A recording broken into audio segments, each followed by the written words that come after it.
Space for Flavia to respond to what you've just said. Flavia. What is important to me is how I see these institutions, which is precisely that they are kind of the essence of values which we share here in Europe, which, have been consolidated in these institutions. And that's why I also think they are so strong and they're so relevant, and we should refer to them and see them as this set of values. They still are, but now found in rule of law and the setup of laws.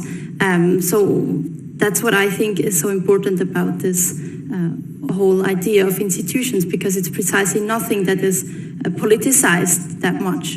The only experience I made, also in Switzerland practically, is that the right-wing populists, they really attack these institutions. Can you give examples to make it a bit more concrete, maybe, for Douglas? So, for example, there was this one law, the right-wing populists wanted to expel criminal foreigners for even minor offenses of law, like driving 2 times too fast within 10 years, which can happen to anybody living in a country, right? So the right-wing populists, they wanted to also exclude any clause of personal hardship.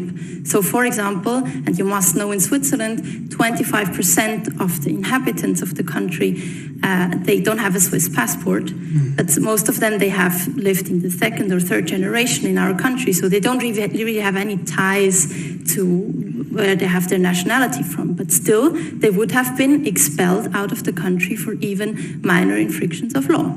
So we said we don't want this to happen. That's just arbitrary. Anybody could be expelled for these infractions of law. So we said we need to give the right to a judge this space of just the principle of proportionality, to look at the individual case and say, hey, this person has a family here, he has a wife, he has to pay for this family, we cannot just expel him out of the country. And this would no longer have been possible if the law of the right-wing populists was accepted. So we just made this really, really simple case by saying we don't want to live in such a country. And that was very successful. Douglas, yes, you have the word. Very quickly, by the way, I was very interested just before coming and joining you, albeit then to be insulted for not joining you by Flavia, I just noticed on the way in that there was a fatal stabbing, as I'm sure you know, Flavia, in Switzerland last Saturday, and the man who just confessed said he did so in the name of, according to Swiss public radio, this isn't according to some weird weird populist movement, but Swiss public radio just said before we came on that that he is a Turkish-Swiss dual national, and that he'd been released from prison in July before murdering somebody in Switzerland last weekend, and that actually he'd been on their radar since 2017. Why don't you, when you mention things like you just mentioned, concede that there are some serious concerns that people have, such as, for instance, somebody being stabbed to death last Saturday, and that your presentation of all such concerns as merely being yet more of these right-wing populist concerns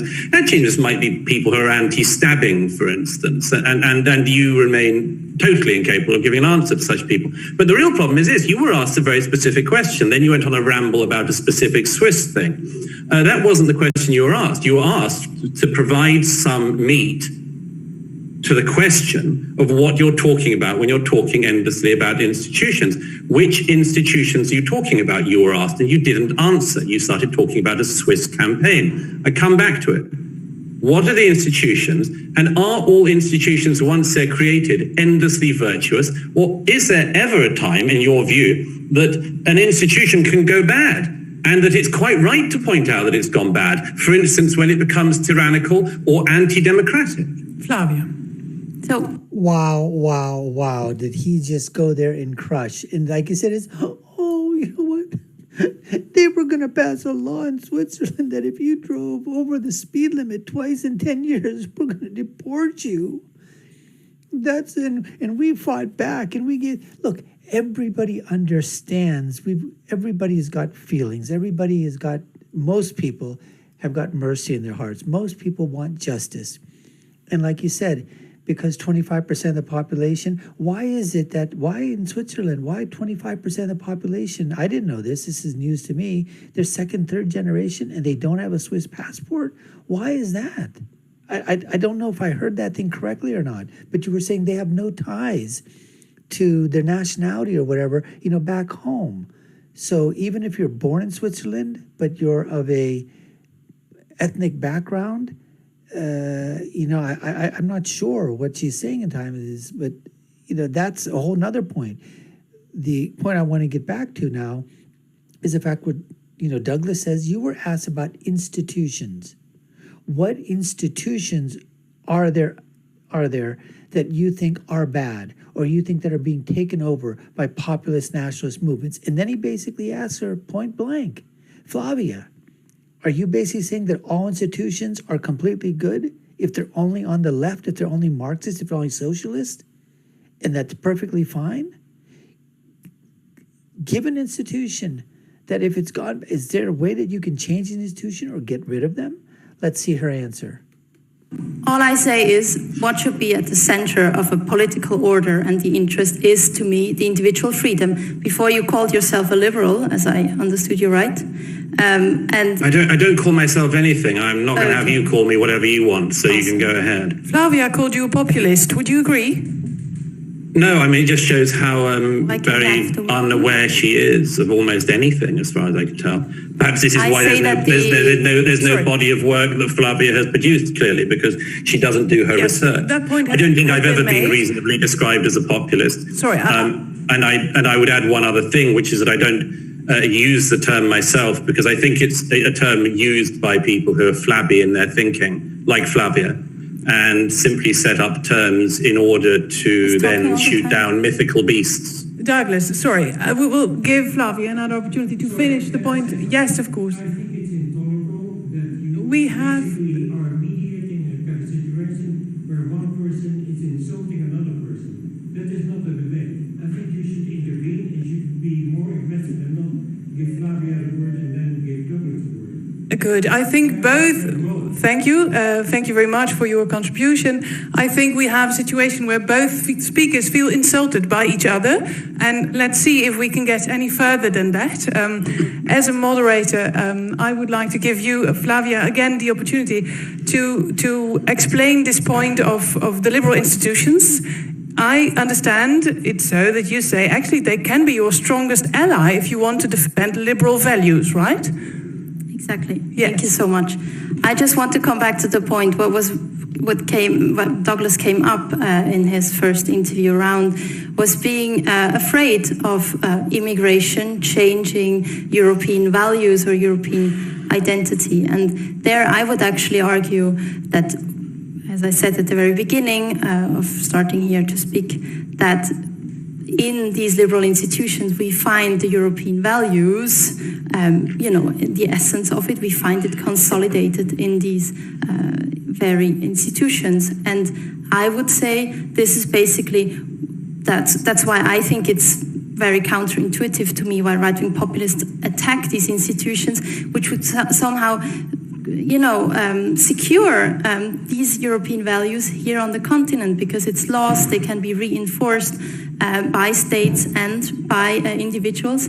And I would really argue that we should stick and defend these institutions, yes, because they also, help people who fear that, for example, Islam or any religion can change the European lifestyle or values here, that we can refer to these institutions. Right. I would like to know a bit more how actually on a concrete level you suggest to do so, to come up with a narrative, because you also admitted that it is very difficult for people to make an imagination with something as an institution. It's an abstract thing.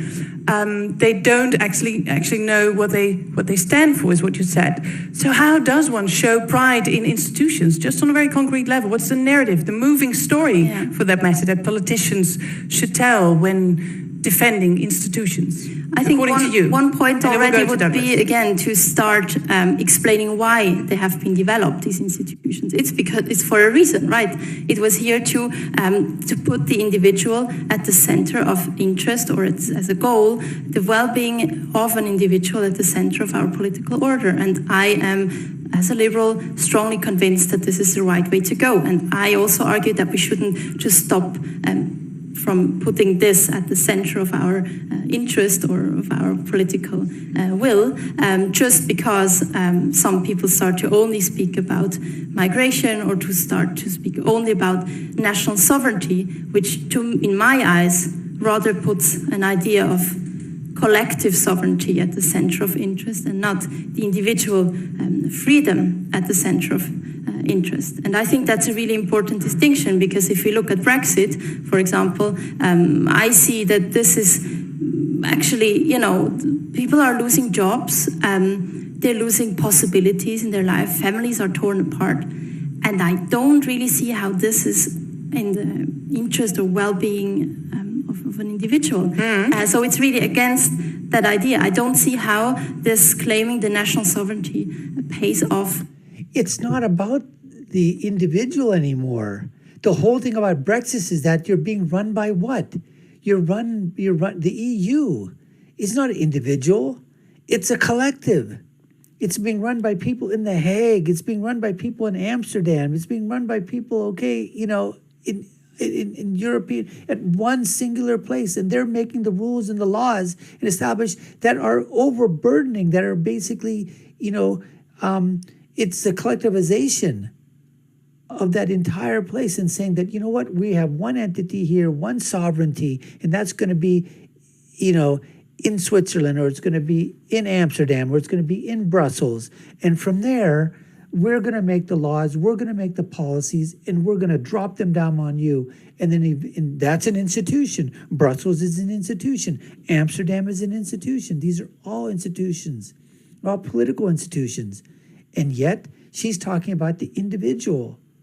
Well, the individual is being affected by the institutions at the top that are making these policies and dripping them down. And sometimes it's not just, it's the drip, drip, drip. And sometimes it's an avalanche, and sometimes it's a freaking tsunami that's coming after people. For people. Let's put that question to Douglas, right? He is from the UK, so he'll know. Flavia stated on Brexit, if I paraphrase, if sovereignty... So it looks like they're going to go into Brexit, so I'm going to stop it here, and we'll do that for the next section. But I basically have said what I want is that she has just literally talking in terms of the individual and liberalism and the institutions, but yet everything about Europe, everything about the EU, everything about, being a part of the collection of the European Union is not about the individual.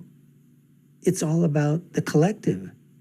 So I don't understand what she's talking about. Yes, you have got liberal institutions within those collectives, but a lot of times those liberal institutions, they also go along with, because they want to be woke.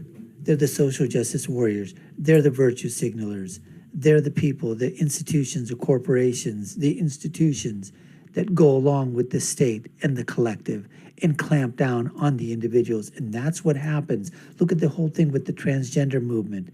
Look at the whole thing with, going against Brexit. Look at what happened here in the United States of America with all the things that were happening also with, the LGBTQ movement, the transgender movement.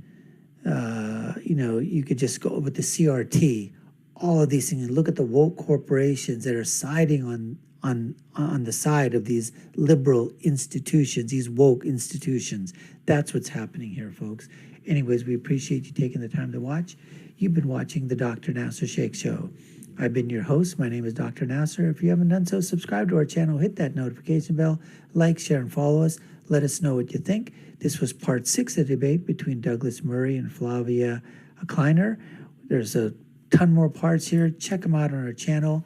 I'll leave you with my final thought, which is, when you're right, and when you're left, you're wrong. We'll see you again next time, folks. Take care and stay safe.